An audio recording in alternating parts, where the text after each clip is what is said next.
कहाँ है नींबू? नींबू शू शू शू हो गया। नींबू हो करके दिखाओ ना पापा। पापा कैसे ढूंढते हो? देखिएगा नींबू कैसे ढूंढेगा पापा को। रेडी? क्या है पापा?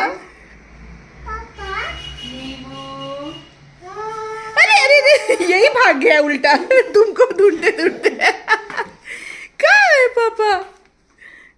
पापा आ गई। पापा आ गई। और करना है? आ जाओ, ढूंढो ढूंढो ढूंढो ढूंढो पापा को ढूंढो। पापा छुप गए छुप गए छुप गए।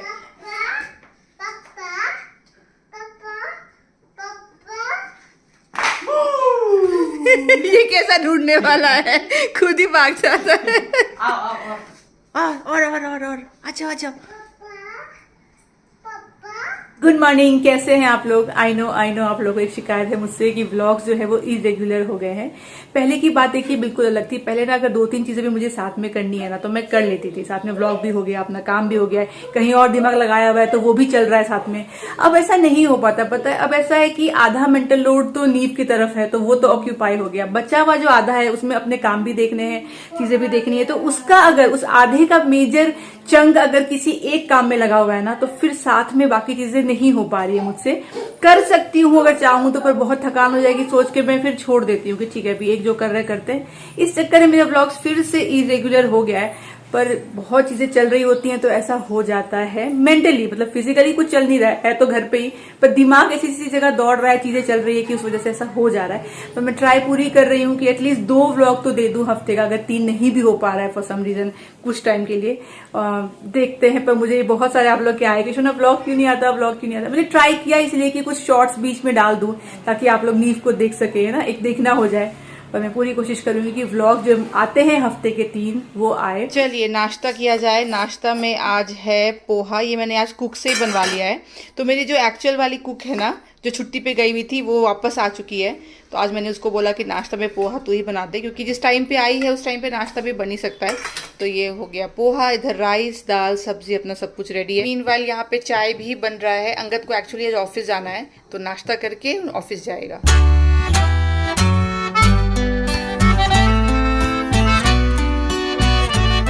ये कलर स्कीम देखिए कितना प्यारा लग रहा है, कितना फ्रेश लग रहा है ना। पपाया का कितना प्यारा ऑरेंज आया हुआ है और फिर येलो, दोनों का कितना सुंदर लग रहा है। मानो ऐसा लग रहा है कि आर्टिफिशियल कुछ मैंने फ्रूट्स रख दिए हो।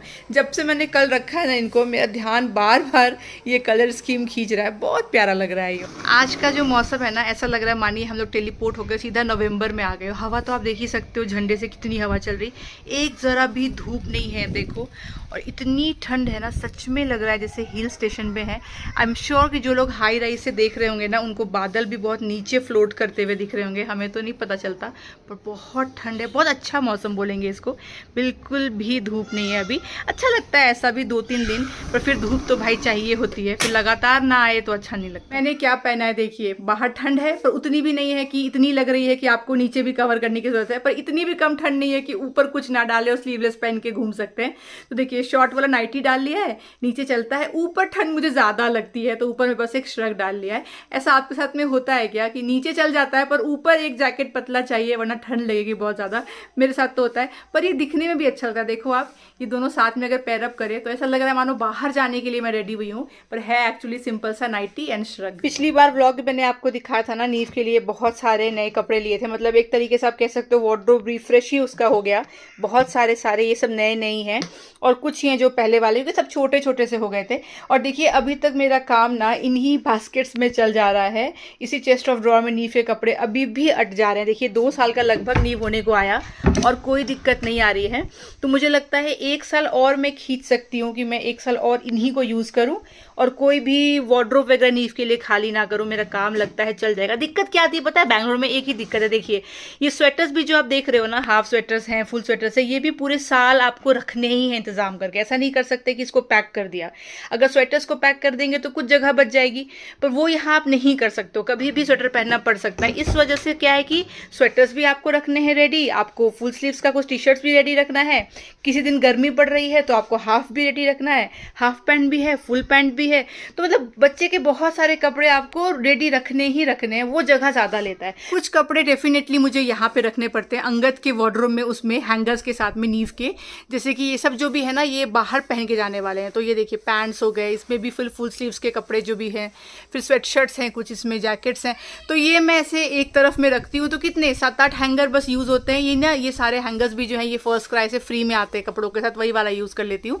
तो काम मेरा इसलिए चल जा रहा है कि यहाँ पे भी कपड़े आ गए, वहाँ भी आ गए। अभी मैं अपना वार्डरोब क्लीन कर रही थी तो ये वाला निकाला मैंने। देखिए मेरे पास ईयरिंग्स का ऐसा ऑर्गेनाइजर है, और इसमें जब ईयरिंग्स देख रहे हैं ना, एक समय था मैं बहुत ज़्यादा फ्रिक्वेंटली चेंज करके पहना करती थी। स्पेशली जो भी आप ये ऑक्सीडाइज देख रहे हो ना कलेक्शन, इसका तो मुझे इतना शौक था, मैं बहुत ज़्यादा पहनती थी। उसके बाद अभी रिसेंटली 3-4 सालों से बहुत ही कम पहन रही हूँ, पर कितने अच्छे से देखिए ऑर्गेनाइजर में ये ईयरिंग्स सारे आ जाते हैं। ऑक्सीडाइज वाले में ना एक मेरा one of the most favourite ये वाला ईयरिंग्स है। ये देखो आप, ये कितना प्यारा लगता है, बहुत बड़े साइज का भी है, तो किसी भी सूट पे आप डालो ना इतना सुंदर लगता है। चलिए नीव तो गया नीचे खेलने के लिए, मीनवाइल मैंने फटाफट शार ले लिया उसके जाते ही 15 मिनट में, क्योंकि नीव के सामने आप नहीं जा सकते हो शार लेने। उसको अगर आवाज आ गई कि शार चल रहा है तो उसको भी नहाने घुसना है, इतना रोएगा तो मैं अंगद चुप के नहा लेते हैं। पर अभी आधा घंटा 40 मिनट है मेरे घर में, पूरी शांति। देखिए कोई नहीं है, बस मैं हूँ, मेरी तन्हाई है। ऐसा आधा घंटा 1 घंटा अच्छा लगता है, पता है। पर क्या करूँ वो सोच रही हूँ, मतलब ऐसा जब मौका मिल जाता है ना। अभी 2-3 दिन से मैं बिजी थी किसी काम में, तो मेरे पास टाइम फ्री नहीं था। मतलब नीव नीचे भी गया है तो फटाफट शार लिया, फिर काम करने बैठ गई। अभी एक्चुअली फ्री हूँ तो ऐसा लग रहा है कि एक कप कॉफी बनाया जाए और कुछ लगाती हूँ टीवी पे और देखती हूँ। पर पता है जब तक मैं कॉफी बनाऊंगी, टीवी पे क्या देखना है डिसाइड करूंगी, जब तक नीव आ जाएगा। पर फिर भी कॉफी तो बना ही लेती हूँ। अच्छा एक अपडेट आया है नीव में, आपको पता ही है नीव अपना नाम क्या बोलता है, बुब्बू बोलता है। मतलब 2 महीने से वो बुब्बू बुब्बू ही कर रहा है। उसके बाद बीच में ना उसने ईवू ईवू बोलना शुरू किया। अभी 2 दिन पहले जब मैंने उससे पूछा, क्योंकि मैं रोज उससे पूछती हूँ पापा का नाम क्या है, मम्मा का नाम क्या है, तो पापा का नाम अंगद बोल लेता है, मम्मा का नाम क्या है तो बोलता है होना। फिर मैंने पूछा तुम्हारा नाम क्या है, तो बोलता है नीव। और ये सुन के अच्छा भी लगा और बुरा भी लगा। अच्छा इसलिए लगा कि चलो ठीक है सीख गया, अपना नाम बोल रहा है प्रॉपर नीव। बुरा इसलिए लगा कि यार कितनी जल्दी ग्रो कर रहा है, इतनी हमको भी जल्दबाजी नहीं है कि वो ग्रो करे, जितना उसको जल्दबाजी है कि वो ग्रो करे। माय गॉड, वो दिन भर सीखता ही रहता है। आप उसके सामने जो भी कर रहे होगे ना, उसका ध्यान रहेगा। मानो कोई डब्बा है आप खोल रहे हो, नीव ऑब्जर्व करेगा लिटरली कि कैसे खोल रहा है ये, ताकि वो ट्राई कर सके। हर एक चीज में वो सीखने की ट्राई करता है, ऑब्जर्व करते हुए। उसको मैंने इतनी बारी देखा कि अंगद देखो ये देख रहा है हम ये काम कैसे कर रहे हैं, कैसे ये लोग फ्रिज खोल रहा है, कैसे डिश वॉशर खोल रहा है, कैसे मोबाइल चला रहा है, क्या कर रहा है, हर एक चीज।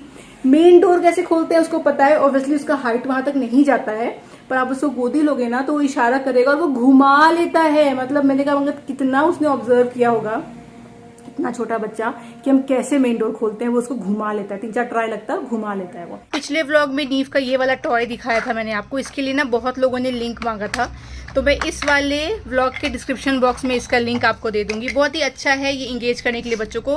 12 एग दिए हुए हैं, अलग अलग एग से जो है बच्चों को मैच करना है। तो उसमें ऐसे दिया हुआ है शेप से उसको मैच करना है। उसके बाद ये केस है, इसमें आप बंद करके भी स्टोर कर सकते हो। बहुत ही अच्छा है, और ये भी बहुत ही अच्छा है बच्चों को इंगेज करने के लिए। कुछ ना कुछ इसमें ड्रॉ करता है नीव या हमसे करवाता है, और अच्छा खासा रोज खेल लेता है। हमने नीव को अभी तक ना रियल पेन, पेंसिल या पेंट, कलर इंट्रोड्यूस नहीं किया है, वरना वो हर चीज़ में वो गंदा करेगा।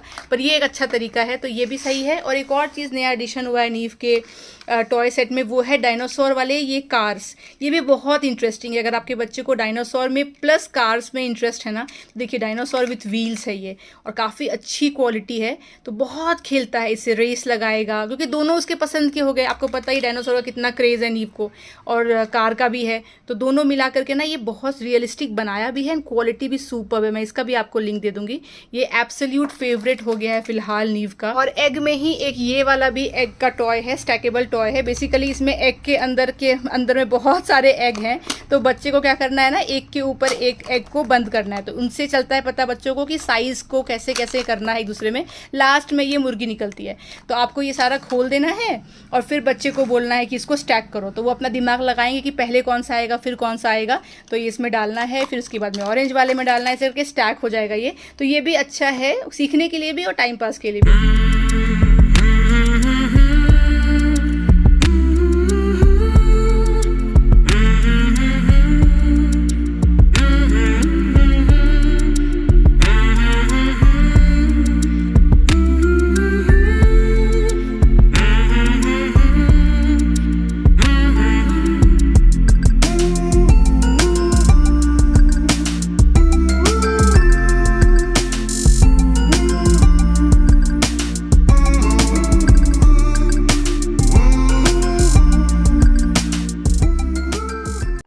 रिसेंटली ना मैंने नेटफ्लिक्स पे ये वाला सीरीज खत्म किया है, बेबी फार्म। ये सिर्फ 5 एपिसोड्स का एक सीरीज है, आप जरूर देखना। मतलब बोन चिलिंग सीरीज है ये, इतना ज्यादा अलग टाइप के टॉपिक पे बनाया है ना। अगर आपको थोड़ा सा वैसा वाला अच्छा लगता है जिसमें कि कुछ थ्रिलर टाइप हो, तो ये वाला आप देख सकते हो, बहुत अच्छा है। मैं ना 1 हफ्ते का पूरा सॉक्स जो होता है नीव का और अंगद का ना, उसको कलेक्ट करती हूँ, फिर एक साथ वॉश करती हूँ, क्योंकि सॉक्स तो नीव के रोज गंदे होते हैं। जो भी एक पहनता है वो खेल के आता है बाहर से, तो वो गंदे होते हैं एक दिन में एक, तो मैं बार बार नहीं वॉश करती हूँ।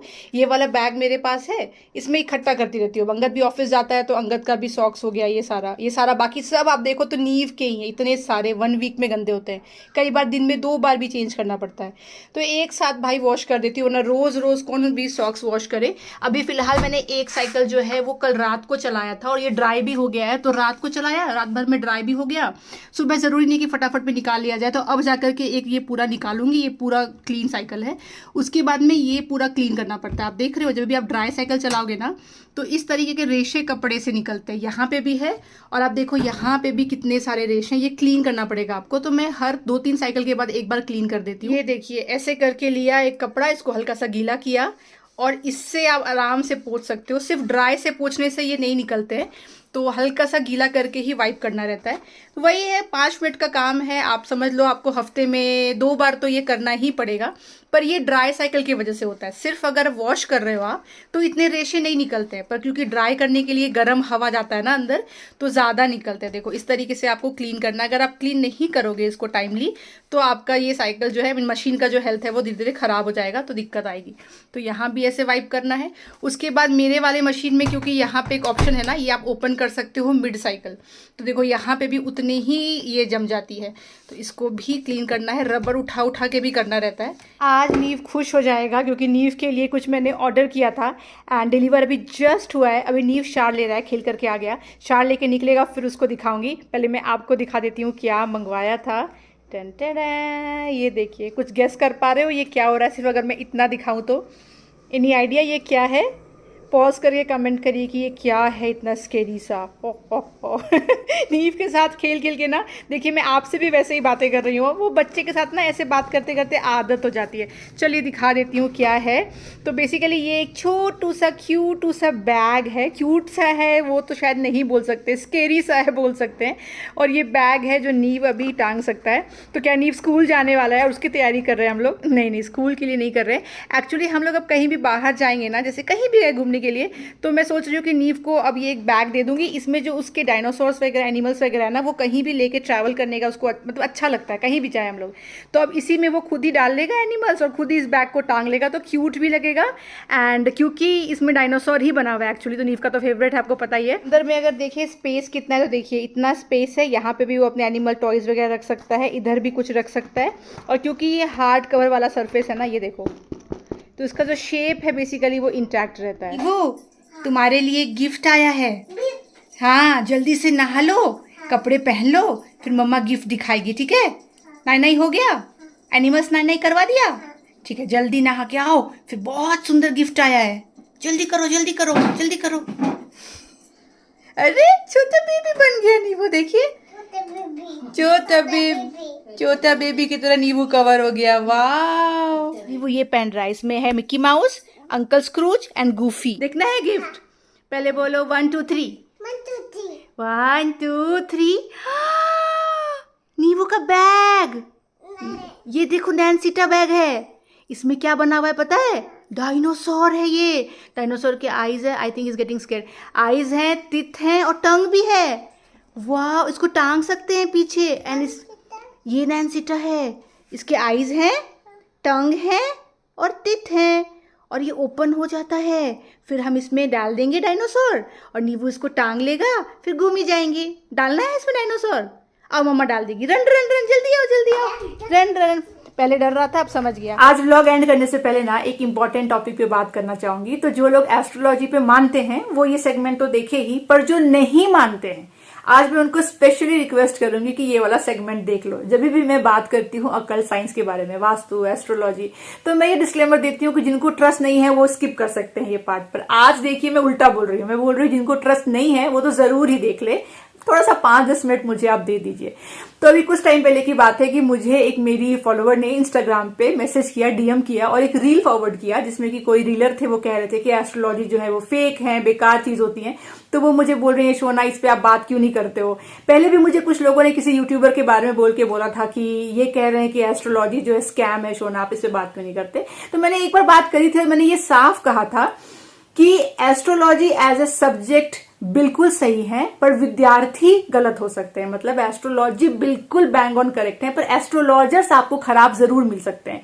इस सब्जेक्ट को बहुत ज्यादा लोगों ने अब इस तरीके से ले लिया है कि पैसा कमाने का जरिया बन गया, लोगों को ठगने का, डराने का, व्यूज लाने का जरिया बन गया है। तो ऑब्वियसली वैसे लोग आपको बहुत मिलेंगे, पर इसका बिल्कुल ही मतलब नहीं है कि एस्ट्रोलॉजी एज अ सब्जेक्ट गलत है। बहुत ही ज्यादा एक्यूरेट है ये, मैं इतना आपको बोल सकती हूँ क्योंकि पिछले 11 साल से मैं ये सब्जेक्ट के पीछे हूँ। अभी भी विद्यार्थी हूँ, आजीवन रहूंगी क्योंकि सब्जेक्ट ही इतना वास्ट है।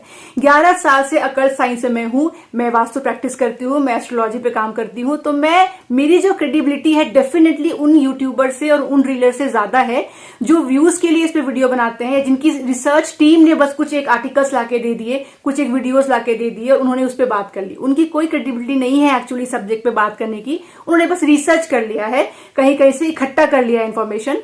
हाँ, फेक एस्ट्रोलॉजर्स हैं, आज के जमाने में लोगों को डराने के लिए धंधा बन चुका है। तो उनके वीडियोस लेकर के आके आप बताओगे या उनके बारे में बात करके बोलोगे फेक है, तो ये बहुत गलत है। तो हमेशा इसकी क्रेडिबिलिटी का आपको नॉलेज उन्हीं से लेना चाहिए जो एक्चुअली इस फील्ड में है, जो इस पे काम कर रहे हैं, जिनको इस पे ट्रस्ट है। तो सही इंसान से मिलना बहुत जरूरी है, वो उससे मिलना बहुत मुश्किल है। आपको शायद पूरी जीवन निकल जाए और आपको सही एस्ट्रोलॉजर कभी नहीं मिलेगा, क्योंकि सही एस्ट्रोलॉजर भी सिर्फ और सिर्फ उन्हीं को मिल सकता है जिसपे जुपिटर की कृपा है। ये अलग टॉपिक हो गया। जुपिटर की कृपा नहीं है तो आपको हमेशा फेक लोग ही मिलेंगे और आप एट द एंड ये बोलोगे कि फेक है एस्ट्रोलॉजी।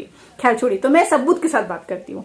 मैं एक लॉ ग्रेजुएट हूँ, कभी भी किसी भी टॉपिक पे बात किया है तो प्रूफ जरूर दिखाया है। ऐसे मनगढ़ंत कहानियां या बस बताने के लिए मैं बातें नहीं बताती हूँ, तो मैं प्रूफ ही दिखाती हूँ। देखिए, मैं तो बोल रही हूँ मैं प्रैक्टिसिंग एस्ट्रोलॉजर नहीं हूँ, मेरा ये एक्चुअल काम नहीं है। मेरा एक्चुअल काम जो है वास्तु डिजाइन का है और मैं एक यूट्यूबर हूँ। तो ये 3 काम मेरे हो गए, पर obviously I have knowledge of astrology. 11 साल हो गए हैं और वास्तु एंड एस्ट्रोलॉजी भी जुड़ा हुआ है। कुंडली के बारे में आपको ज्ञान लेना ही पड़ेगा, तभी आप वास्तु भी समझ सकते हो। तो ये सब इंटरकनेक्टेड है, पर प्रैक्टिस नहीं करती। फिर भी जो मेरे दोस्त हैं, जो मेरे रिलेटिव्स हैं, वो मुझसे कहीं ना कहीं सलाह लेते रहते हैं। रिसेंटली अभी काफी लोगों का मैंने जो है कुछ ना कुछ तरीके से कुंडली के थ्रू कुछ ना कुछ उनको बताया है। तो आज मैं वही प्रूफ के साथ में आपसे बात करने जा रही हूँ और आप खुद देख लो कितना एक्यूरेट प्रेडिक्शन हो सकता है।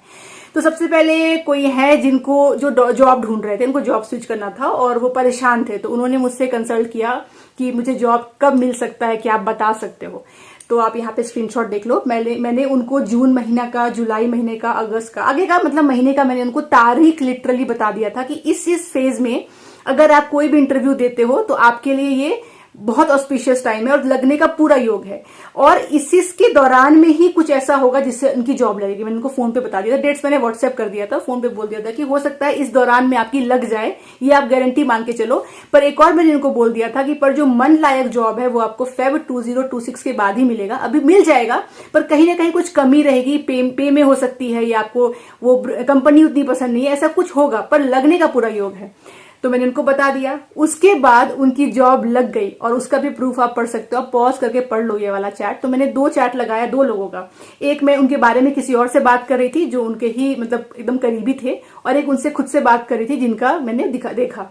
तो जिस दिन मैंने बोला था बैंग ऑन, उसी समय में उनका जॉब लगा। तो आप समझ सकते हैं कि मैं अगर एक प्रैक्टिसिंग एस्ट्रोलॉजर नहीं हूं, मैं यंग भी इतनी हूं अभी, और अगर मैं ऐसे डेट पिन पॉइंट कर सकती हूँ और किसी का मेरे पास सही बर्थ डेटा है, टाइम वगैरह है, तो कैसे एस्ट्रोलॉजी फेक है। तो जो एक्चुअल एस्ट्रोलॉजर हैं, जो 60+, 70+, 80+ है, आप सोचो उनके जो एक्सपीरियंस है, उनका ये काम है, उन्होंने इस पर कितनी पढ़ाई की है, कितने साल दिए हैं, उनको अगर उनके तक अगर आप पहुंच सकते हो और आपका सही डेटा उनके पास चला जाता है तो बिल्कुल वो प्रेडिक्ट कर सकते हैं। It's not fake at all. How can it be fake? You have the proof here. चलिए मैं आपको नेक्स्ट एग्जांपल देती हूँ। तो मेरी एक फ्रेंड है, वो और उनके हस्बैंड का मैंने कुंडली अभी देखा। उनको भी थोड़ा जॉब वॉब देखना है, प्रॉपर्टी इन्वेस्ट करना है, थोड़ा परेशान है, तो दोनों का मैंने देखा। तो मैंने उनके हस्बैंड की कुंडली को देख के डायरेक्टली उनको बोल दिया कि इस पीरियड से इस पीरियड के बीच में बहुत डिफिकल्ट फेज रहा होगा। आप चैट पढ़ सकते हैं पॉज करके, और कुछ ऐसा हुआ होगा जिससे निकलने के लिए बहुत ज्यादा विल पावर लगा होगा और बहुत परेशानी रही होगी। एंड देन शी कंफर्म कि उसी फेज में उसके हस्बैंड का एक्सीडेंट हुआ, जो मुझे क्लियर दिख रहा था कि बहुत बेकार फेज था उनका। उसके बाद मैंने ये उस लेडी के बारे में भी मैंने क्लियर प्रेडिक्शन किया कि आप एनालिटिक्स में काम करती हैं या तो फिर आप स्टॉक मार्केट में काम करती हो, क्योंकि दोनों का योग लगभग सेम होता है। कोई एनालिटिक्स में काम करे या स्टॉक मार्केट का एनालिटिक्स में काम करे, सेम होता है। उन्होंने कंफर्म किया मैं एनालिटिक्स में ही काम करती हूँ, जबकि मुझे कोई आइडिया नहीं था कि वो कहाँ काम करती हैं, क्या करती हैं। उसके बाद मैंने उनसे उनके बचपन के बारे में बोला कि आपकी मम्मी बहुत परेशान रही होंगी, तो उन्होंने कंफर्म किया कि थी। मैंने उनकी पढ़ाई के बारे में कंफर्म किया कि आपको बचपन में, और बहुत कुछ। तो मैंने एक नॉर्मल सा स्क्रीनशॉट दिखाया, मैंने उनसे बहुत सारी चैट की, उनको बहुत कुछ आगे का बताया, पीछे का बताया, पूरा प्रेडिक्शन दिया। अब सब तो मैं नहीं बताऊंगी, पर बेसिक जहां पे मैं आपको लगा कि मुझे चैट शॉर्ट में आपको दिखा सकती हूँ। तो सोचिए, तो अगेन जबकि मैं अगेन बोल रही हूँ कि मुझे सिर्फ 11 साल हुए हैं और मैं अभी प्रैक्टिसिंग एस्ट्रोलॉजर भी नहीं हूँ, ना तो मैं कभी हूंगी। मेरा ये काम नहीं है, बस फ्रेंड्स फैमिली तक में, क्योंकि बहुत टाइम लगता है, मैं वो टाइम नहीं दे सकती हूँ और मैं इसके लिए बिल्कुल कभी भी चार्ज करके ये काम नहीं कर सकती हूँ। I am not a practicing astrologer, क्योंकि प्रैक्टिसिंग एस्ट्रोलॉजर जो इस पढ़ाई से कमा रहा है बेसिकली, मतलब फी लेके ये काम कर रहा है, उनको एक अलग तरह का लाइफस्टाइल जीना होता है, तभी उनके लिए ये अच्छा रहता है। अगर वो लाइफस्टाइल उस तरीके का नहीं जीते हैं और प्रेडिक्शन से पैसे कमाते हैं, तो ये बहुत ही बड़ा, उनको जो ये काम कर रहे हैं उनके लिए ये बहुत खराब कर्मा में काउंट होता है। Vastu is a different thing. Vastu को डिजाइन से कंबाइन करके मॉडर्न वे में आप इंटीरियर करवा रहे हो या आप किसी का घर का आर्किटेक्चर कर रहे हो, इट्स अ डिफरेंट थिंग। और कुंडली से कमाना, कुंडली से लोगों को बताना, उसके लिए आपको थोड़ा लाइफ अलग टाइप का जीना पड़ेगा, आपका खान पान भी अलग होना चाहिए।